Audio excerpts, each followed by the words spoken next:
I walk to and fro Edmonton, treading up and down and taking the bus all around about her. This is my life, as a poor man who halfway through the month, for the span of 6 years now, has been panhandling on the street. I know how it feels to beg for food. I know how it feels to eat once every 2 days for the span of a month. I know how it feels to wear donated clothing. This is my life. You see that blue dot? That's me. That's my location. I'm renting a room in a basement for a cheap price. I don't cook for myself. I'm surprised that I don't have blood clots and getting cardiac arrest from cholesterol. Now, when I panhandle, I have to go and walk from 144 Ave and 82nd Street. I go all the way up here. This is daily. You know how many times I've screamed walking up this road? Now, 7-Eleven's one place, and it's a slower place for money. You may get $30 in an hour if you're lucky. 2 hours, you may get $45, $50. But if you walk further, just 15 minutes further to Petro, it's a gold mine. I could get, within 2 hours, I could get $60. 3 hours, I could be at $90, I swear. I stand at this corner here, avoiding the staff, and I say, "Spare some change if you're willing, sir. Spare some change. Or excuse me, miss, could you spare some change?" And I do get food there. I get, ham and cheddars. I get grilled cheese sandwich. I get coffees galore. People love buying me coffee. And, whatever else I kind of desire. Now, as a man who drinks beer, I go to this liquor store. I don't get drunk. I promise you this. I drink, it takes me 40 minutes to drink one beer. All right, 40 minutes to drink one beer. I drink them slow. I don't particularly like the taste of beer, but I like how it kind of mellows me out, kind of relaxes me. And then I buy my cannabis over here, Lucid Cannabis. I know the staff there. They're great people. Check it out. Other places that I've panhandled. Oh, you know what? Hold on. Before I even do that, let's see. How long of a walk is it? I forgot to show you guys that. How long of a walk is it to get to the general panhandling location? It says here it's a 40-minute walk from my location. Yeah. And people think, 40-minute walk daily, that's far. Yeah, I don't know. I've also walked to 92nd Street. I've panhandled, let's see. Where is it? Is it up more or is it down more? I think it's up more. Yeah, right here. This other Petro. I'd get free onion rings at A&W. Sometimes I'd even get a teen burger. But I had to stand right here.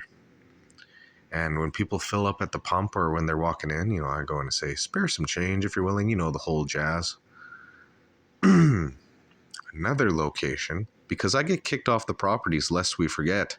7-Eleven over here lets me panhandle, the one I showed you at 82nd.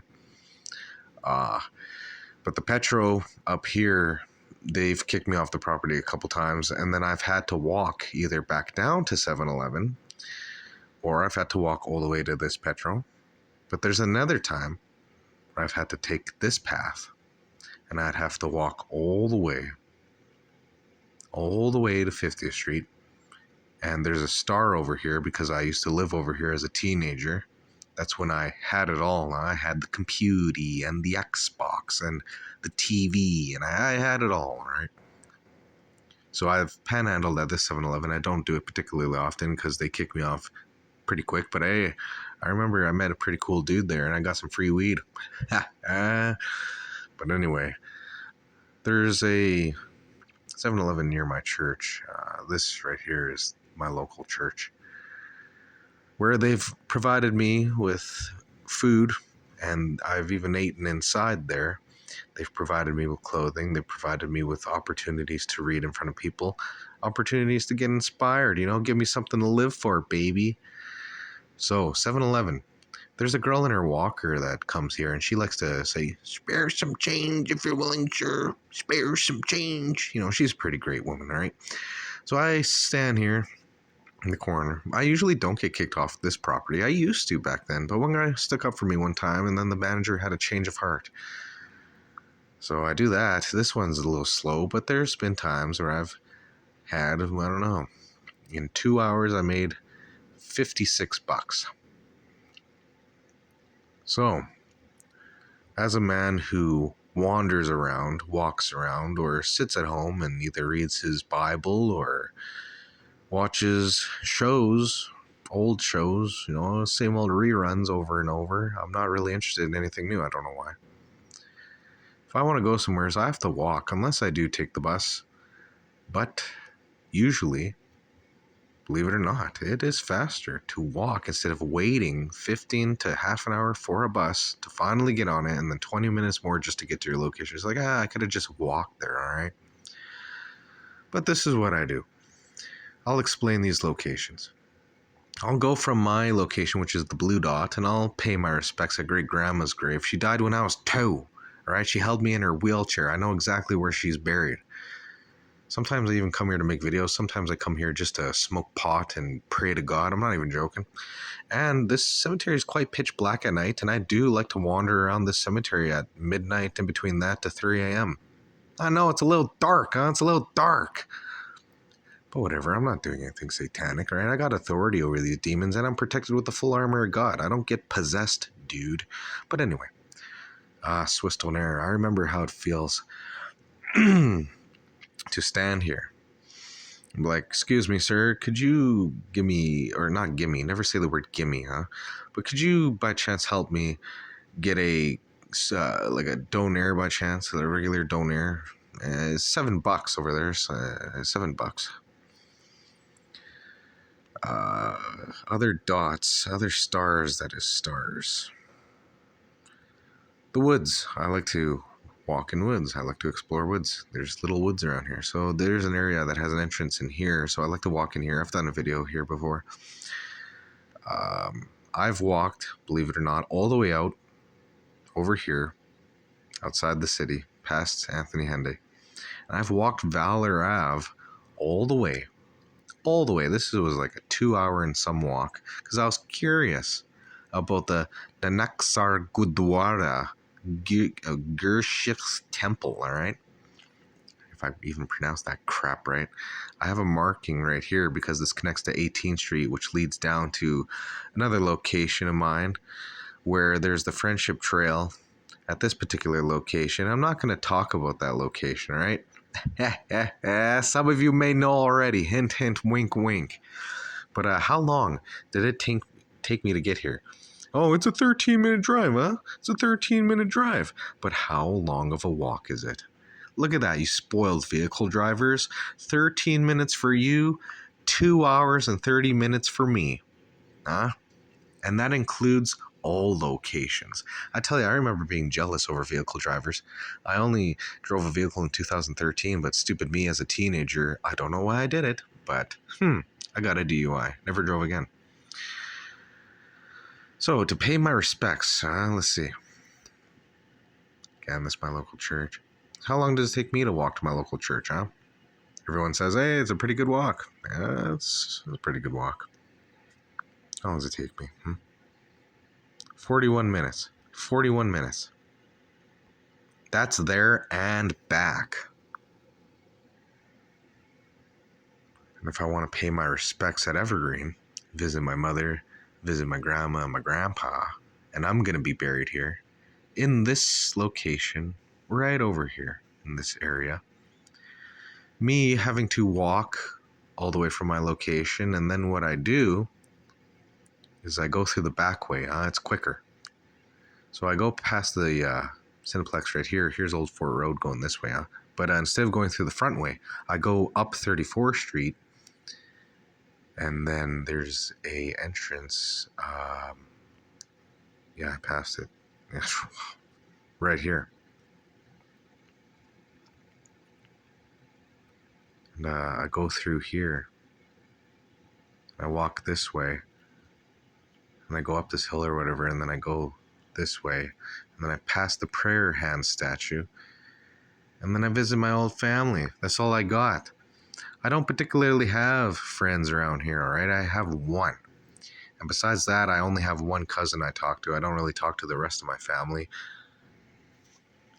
But how long does it take me to pay my respects?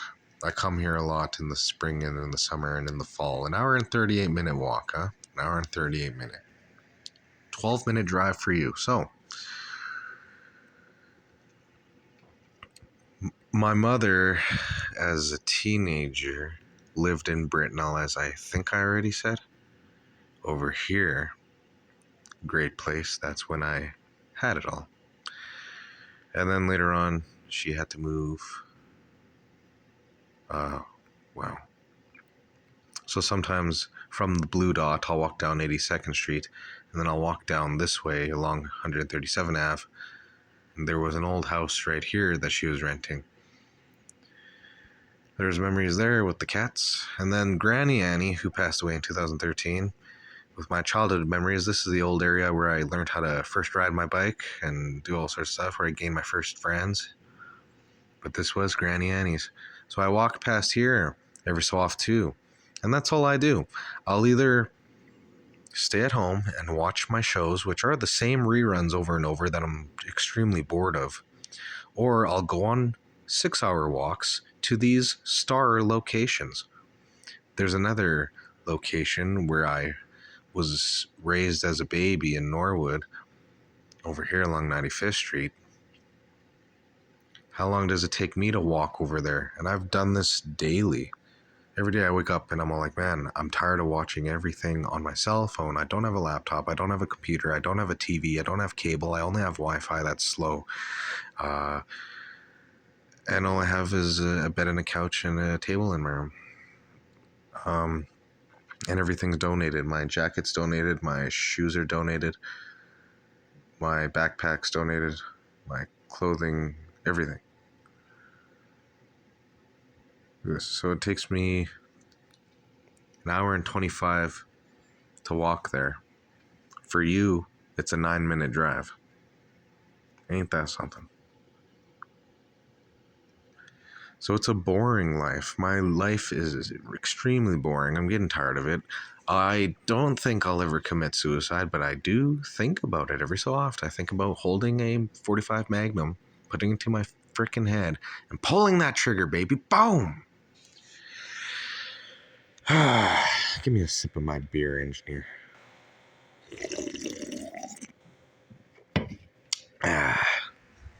Well, Castle Downs. I walk over here to read the Bible every so often. Or I'll just read it in my room. I like to read Bible Gateway online. I want to try recording myself reading it more. But this Edmonton Public Library right here, it's pretty great. How long does it take me to walk here, huh? 1 hour. Yeah. 8-minute drive for you, 1 hour for me, huh? Man, I'm tired of it. If I obtained wealth, I wouldn't live in a big house like in Britnell or anything like that. I'd actually choose a house kind of like grandma's, a bungalow house. If I, let's say, won $5 million in the lotto, or however many million, I did a calculation that if I spent $3,000 a month, which is a lot of money, way more than I'd spend, for the span of 100 years, that'd be $2,494,000. So, that's less than a lotto ticket. But for example, the type of house I would live in, look at this. It was right across from this park. Beautiful. It's something like this, just something, not too big, not too small. Friggin' got a sidewalk to shovel in the winter. Got grass to cut in the summer. Got dirt to dig. Things like that. Got hedges to trim, little yard responsibilities. Gives me something to do. I tell you, I hate applying for jobs online. I have a resume. I think it's a pretty good resume. But when you apply online, the scripts don't work. You press submit and it'll give you an error, or you have to fill out 30 random questions that nobody will ever ask you again and forget about, that is just vanity. And I'm just sick of the process. It's just stupid. Hey, can I walk in with my physical printed resume? Say, hey, can I speak to your manager? Oh, I am the manager. Oh, okay. Can I speak to your boss? Oh, what's it about? Well, I have my resume over here. I want you to hand it to him and see if I get a phone call about a week later for an interview. And it should be as easy as that. I mean, that's how it was back in the old days. That's how I got my job at Christian Book and Records. All right? But anyway, and I am down to work. But I tell you, if I win the lotto, I would get a house like that. And I'd make a prayer room.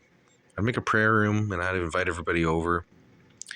And the prayer room, hold on. All right, the prayer room, or you could call it the Bible room, would be a room in my house where, because people in the church like my readings for some reason, I guess, like so many people keep calling it. I don't know. So you walk in, It'd be a white door, and you walk in. There would be a table to the left, which would have communion and wafers and grape juice or wine, both grape juice and wine. The other side would be coffee and snacks to your right. Now, why is communion to your left? Because to the altar, which is in the center, where the Bible will be, the book stand, the reader is facing this way, so that means communion is to his right or her right, whoever's doing the reading, which mainly would be me because I'd be hosting the sessions. There'd be a row of 4 pews on each side. I know that wasn't a rectangle, bear with me, where people would sit, and I could read all of the book of Revelations to you. I wouldn't mind. All right. So let's see. You walk in. Actually, there'd be carpet going this, or hard, not tiles. Yeah. Okay. So let me change the color here just for a matter of explanation. Pen colors. Whatever. A little darker blue. Ooh. Okay. So you walk through a white door, and then there's white tile on the ground. Again, to your left, communion cups and wafers. To your right, we have coffee and snacks. And this all right here is tile, white tile, going to the white book stand, which should have a King James Version Bible on it, probably white cover. This area over here, this would all be white carpet with white pews that do have a white cushion, because if you're going to sit and listen to me read all of the book of Revelations from chapter 1 all the way to the end of 22, prepare to sit for a while. And this would happen once a week. I'd host these reading sessions once a week, and people would have the opportunity to raise their hand, and I'd stop reading in the middle of reading and like, yes, if you have a question or you want to give an opinion on something, or, it'd be an interactive social gathering for fellowship, and communion is so important. All right, back to Google Maps. I've walked all the way downtown before. Of course. Trying to get it to acknowledge my location again. There we go. I know, my cousin Colton lives over here. Usually I take the train to the university to walk over there from there. But I tell you, I bet I could walk over there. I've even walked from my place to the legislature before. How far of a walk is that, huh? Let's see. And lest we forget, when I'm out panhandling, I have to first walk in minus 30, 40 minutes to get to the location, and I'm cold once I get there. And then I have to stand there and panhandle some more. 2 hours and 21-minute walk, huh? Wow, that's just there. Imagine going back, huh? So, 4 hours and 42 minutes. So maybe I should keep talking about if I obtained wealth. If I won the lotto, what would I do? What would I do? I would invest in a bicycle, that is, a mountain bike. I would probably still not drive. I'd walk even as the Christ walked, but Apostle Paul says, walk even as he walked.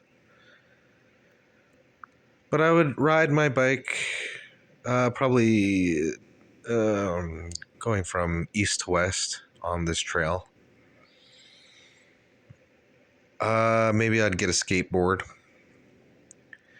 I would get a video camera, and I would make YouTube videos trying to promote Christian things, Christian subjects. I would read from my Bible room or the prayer room, whatever you want to call it, whatever it's officially called. I'm not sure yet. You could even call it the fellowship room, because it has its many uses. I mean, I did buy a lotto ticket, and I prayed to Jehovah in Jesus' name that he grant my desire of my heart with good intentions. And we'll see what happens. If it's not a win, big deal, because, go figure, it wouldn't be a win, not to have lack of faith, but come on. I would be able to pay tithes and offerings more, because, I go broke halfway through the month, and I've heard that the Lord is looking for obedience in me more than tithes, at least at this particular time, and that was about a year and a half ago already, so I don't know. What more could I do for my church? And then, hey, as a man who obtained wealth, I would walk or take a taxi, because I'd be taking a taxi a lot too. Like let's say to get like a lawnmower, shovels, snowblower, all these other things that I may need for my property. I would get a taxi van and put them in the back of the van. No, hey, you don't want to get your driver's license back? What, are you crazy? Man, I don't know, man. I'm just so used to walking, it keeps me humble. But I would walk, and it kind of keeps me healthy too. It kind of extends my days. But I'd walk to the Mosaic Center, the Mustard Seed, and I'd visit the people there. And maybe I would give away some things, Maybe I'd even take the risk and have a couple 20s in my wallet and, strategically give certain people money that need for food, or for, hey, if you want to buy an 8-pack of beer, that's your prerogative. I don't care. I know how it feels, because the poor just want to forget about their poverty, and they want to forget about how jaded their life is. They're just like, man, just give me a beer. Besides that, speaking of that, let me take a sip of my Molson. Now, I told you I only have a cell phone. I don't have a TV. I don't have a laptop, computer, or nothing. No Xbox or none of all that stuff that you guys have. I probably wouldn't be a gamer. I wouldn't game. I wouldn't go back to that old mentality, that old lifestyle. You put on the headset, and these freaking gamers are just screaming in the mic, and they're swearing at you, and they're just so impolite. But yeah, I take walks. I'm going over here. I just don't know where to go. I'm getting so tired of all these locations that I walk to, and I don't really desire to go to any new locations. I've just been stuck up north, traveling to the same locations and the same places that I grew up in as a child and teenager and all that. Oh yeah, I used to visit my friends here. My mama used to live here. My grandma was here. This person's buried here. This person's buried there. Getting really tired of my existence. I don't know what to do. Would I travel, huh? I'd get my passport and travel. Where would I travel, huh? Where would I travel as a man who obtained wealth through the power of prayer and the Lord saying, all right, I'll deliver? Well, I have friends in the United States. I'd go to California and visit Connor. I'd go to Texas and visit Joseph. And then, I'd be going to Israel, baby. I'd be going to Israel. That's right, to the Western Wall. Oh, whoa, what happened? Hey, what happened? Back to this. All right. So I'd go to the Western Wall, baby. I didn't even put a golden star on it. Jeez, what's the matter with me? Hold on. So let's see if I could find it off by heart, huh? Jerusalem. Oh, it's up here. Hold on. The Western Wall. And that damn Dome of the Rock, huh? I mean, I'm not for the third temple, because I know the abomination of desolation happens where, the false prophet, that loser, proclaims he's God. But for prophecy to be fulfilled by God, if a meteorite landed on the Dome of the Rock, fire from the sky, and it freaking destroyed it, and they build the third temple there, well, hey, prophecies are coming. So I would go to the Western Wall. Do do do do boom boom boom. Do do do do boom boom boom do do do. Yeah, Western Wall. And I would put my hand on the Western Wall while holding my King James Bible. And you know what I'd do? I'd chuckle. That's right, I'd chuckle. Not even put on a prayer shawl, or I'm chuckling. So yeah, my dreams aren't big. I'm not looking for a mansion. I'm not looking for a fancy car. I'm not looking for all these crazy things of the material world and the flesh. I'm just looking to sort of take the edge off. I wouldn't even be drinking every day, I don't think, because I'd have more things to do. Not to say, oh, well, why don't you get a job? You'd have more things to do, and then you wouldn't be drinking so much. As soon as I get home, I'd be drinking that. I don't know. I guess I'll keep looking. I've been looking. But I tell you, I've been panhandling going on 6 years now. I'm getting used to it. It pays better than a typical full-time job. It does. You just got to be polite, got to be professional, never be mean. You have to never, don't say gimme, don't say I want, don't say I want you to buy me this, or just something that's too intrusive and in your face and too greedy. You have to really give them an open door.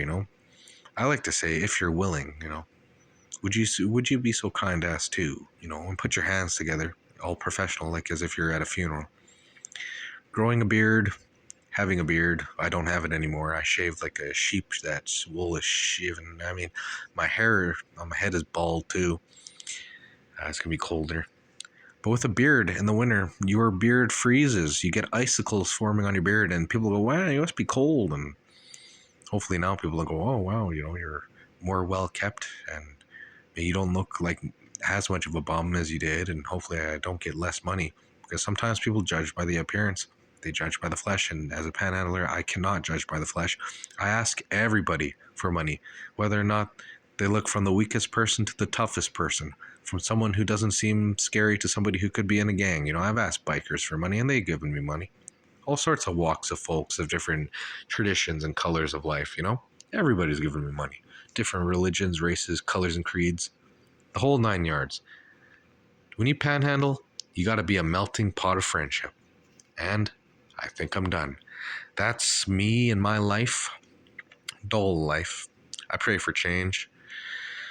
I mean, I'm 31 right now. Am I going to be walking another 30 years in the same locations that are starred on the map as a walking zombie? I mean, come on, I'm getting really bored of being a wanderer, walking to and fro Edmonton, treading up and down upon it and taking the bus around about it. I'm sick of it. So let's pray for change. In Jesus' name, amen.